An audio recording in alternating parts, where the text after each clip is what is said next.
One, two, three, let's go! Do you recognize this photo?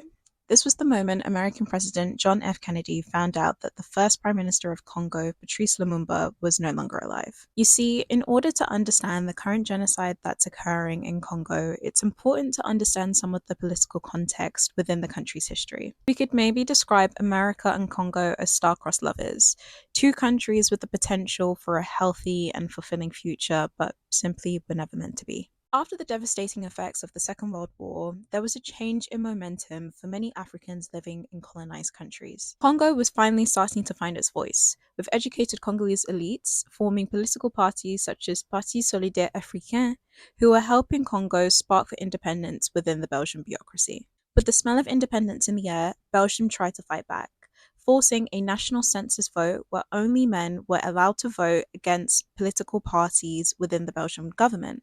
However, political parties such as Parti Solidaire Africain urged men not to vote in the country and to boycott the census vote. This boycott did lead to the arrest of many Congolese men, but it was a huge success. You see, Belgium was scared for another costly war. Belgium didn't have the finances to back this up.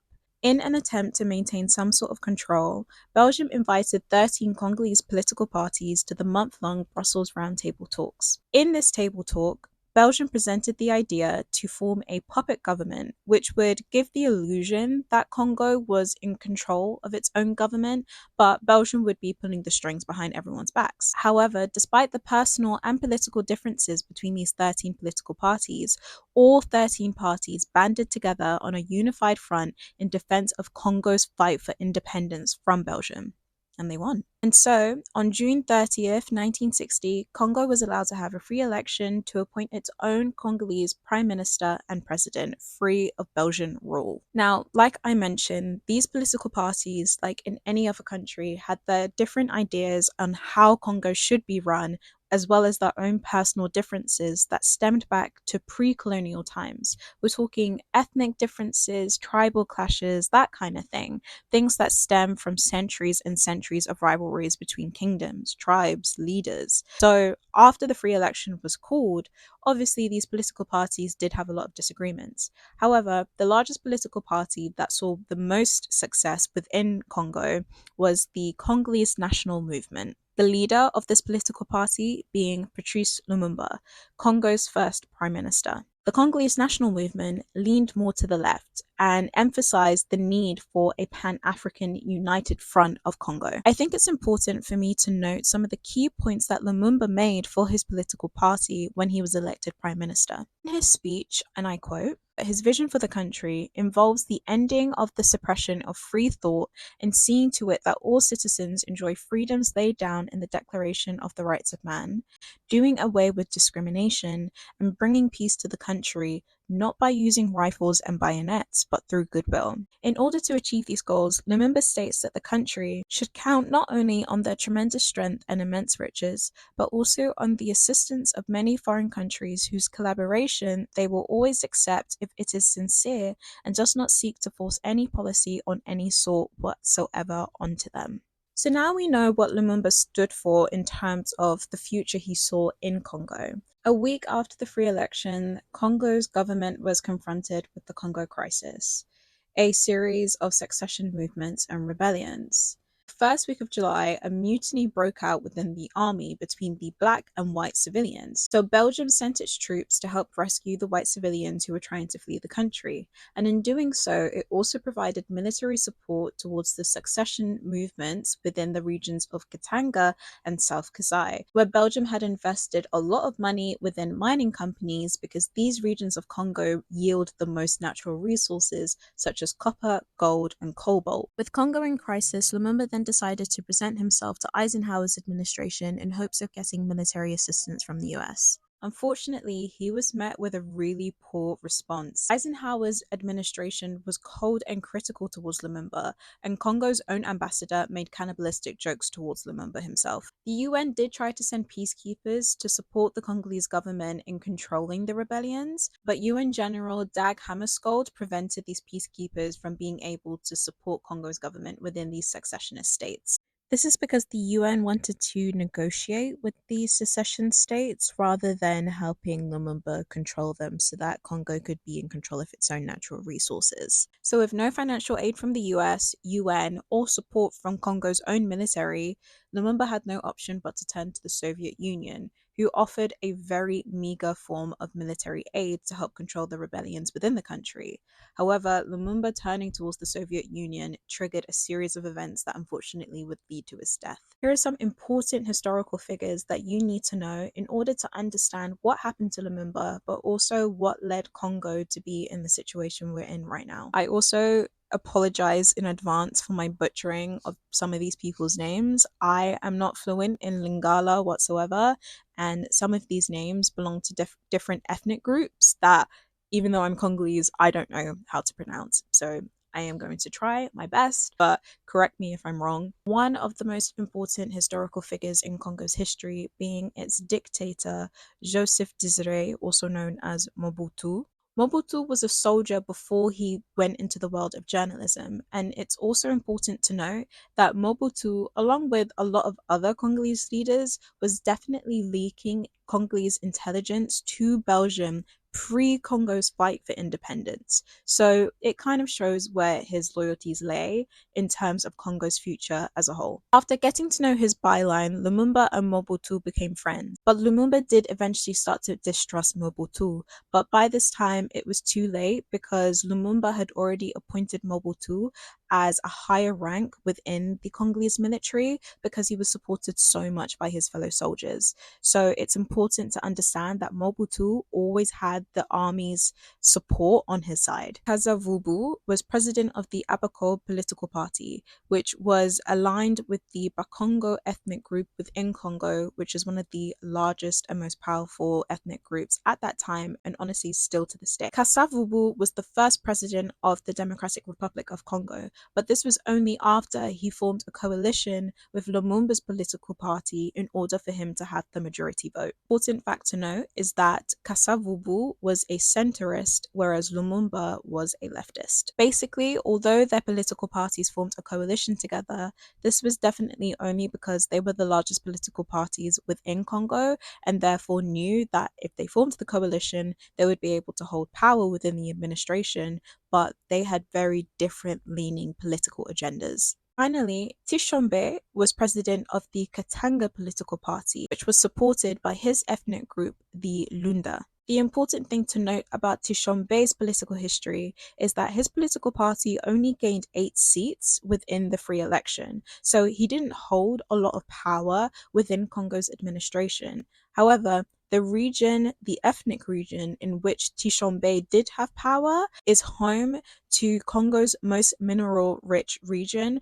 and was also supported by a Belgian mining company. This region of Congo produced majority of its copper and also produces most of its gold and cobalt. So we're talking about very precious resources. Lumumba gave the go-ahead for Mobutu to prevent a second successionist state form in South Kasai, which is Congo's largest diamond exporter. However, when Mobutu and his military aid arrived in South Kasai, they killed thousands of civilians. The complete opposite of what Lumumba's ethos was to bring good peace within Congo without bayonets and machete but through goodwill. After the mutiny in South Kasai, it was clear that Congo's own military couldn't be trusted. Asking the Soviet Union for assistance angered President Kasavubu. It also triggered the White House, and it was said that in a cabinet meeting later the next month, Eisenhower made comments that basically confirmed that the CIA should dispose of Lumumba immediately. The CIA then started to disrupt some of Lumumba's political speeches, making it clear that they had set their eyes on him being their next target. This obviously made Lumumba concerned for his own life, and his behavior started to become more erratic.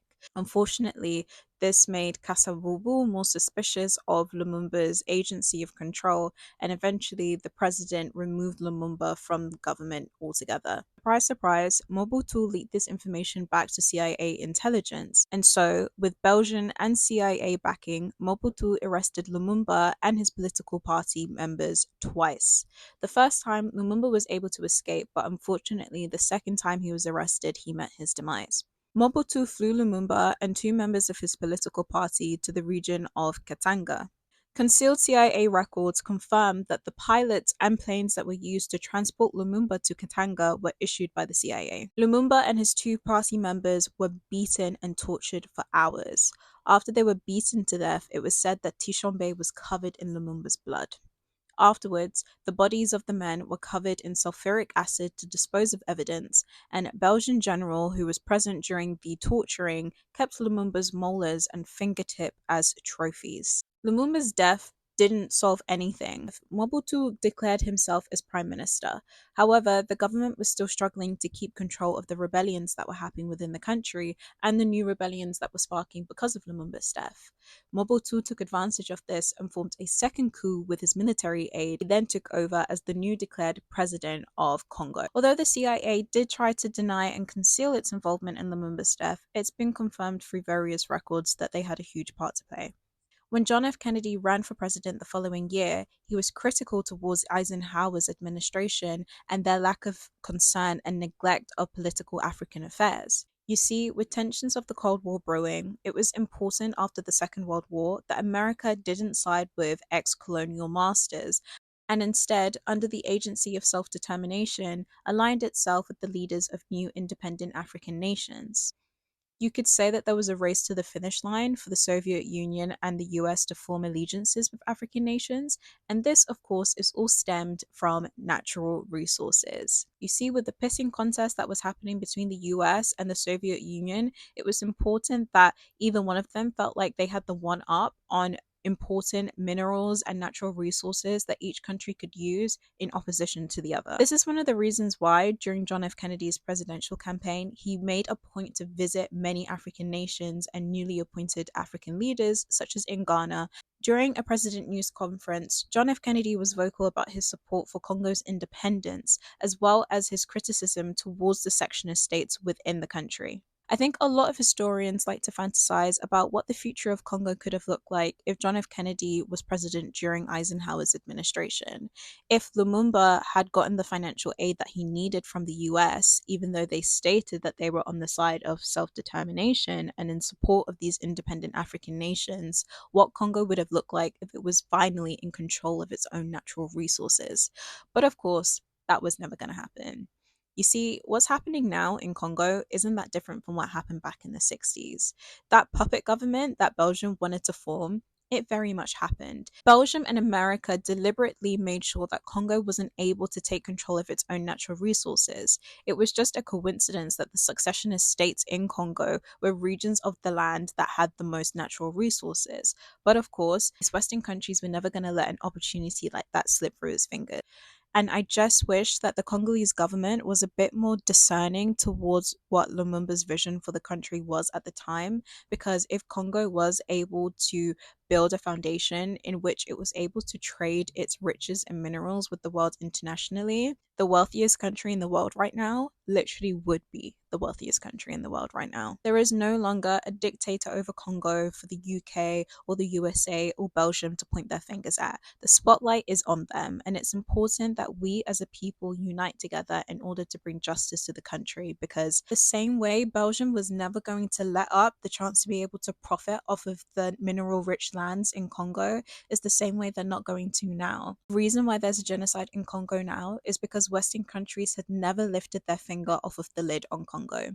Congo never even had a chance to breathe, to taste what it could feel like to have economic freedom. And the moment it did, the moment it was close, it slipped through its fingers into the hands of a man who only cared about lining his own pockets. I hope that this video was educational and taught you a little bit more about Congo and unfortunately why Congo is still in a genocide today.